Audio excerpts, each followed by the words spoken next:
35:28. I didn't even look at her. I turned to the others.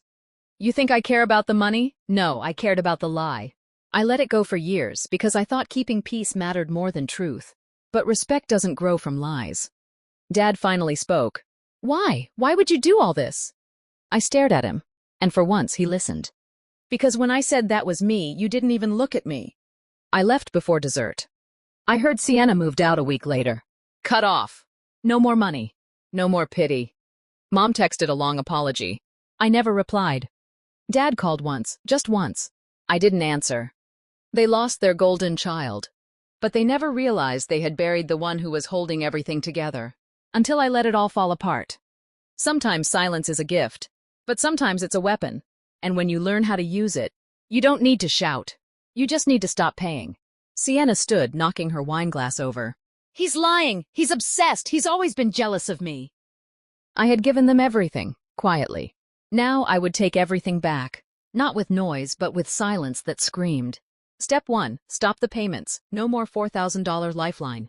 Step 2, wait. By week 3, Dad called. Not to ask how I was, to demand answers. We didn't get anything from Sienna this month. You wouldn't know anything about that, would you? I said nothing. Silence did the talking. Click. That's when things began to unravel. I hired a private investigator. Nothing extravagant, just someone good at peeling back masks. It didn't take long. Sienna hadn't had a steady income in years. She'd been laid off, lying, living off the money I sent. Not saving it, not investing, just burning through it. Designer clothes, rooftop parties, weekend flights to Bali. I pulled the receipts. Every payment I'd made in her name to our parents. Logged, documented.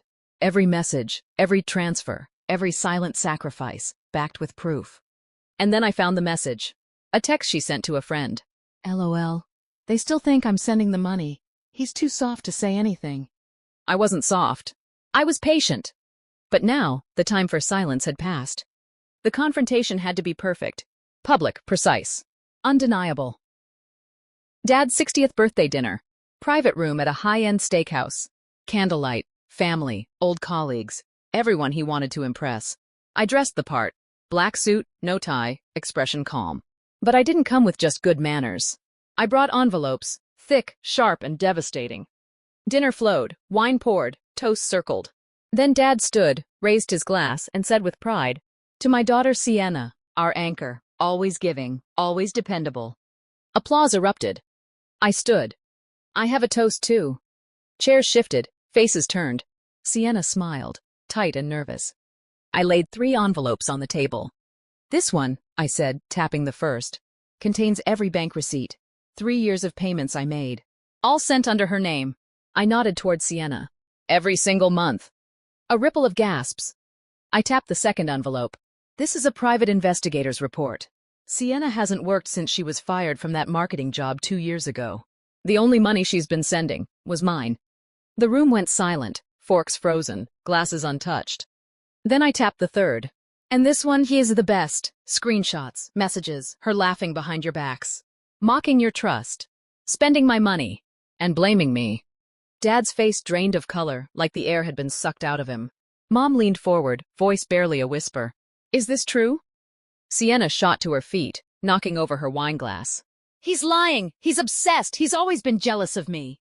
I didn't flinch, didn't even look at her. Instead, I turned to everyone else. You think I care about the money? I don't.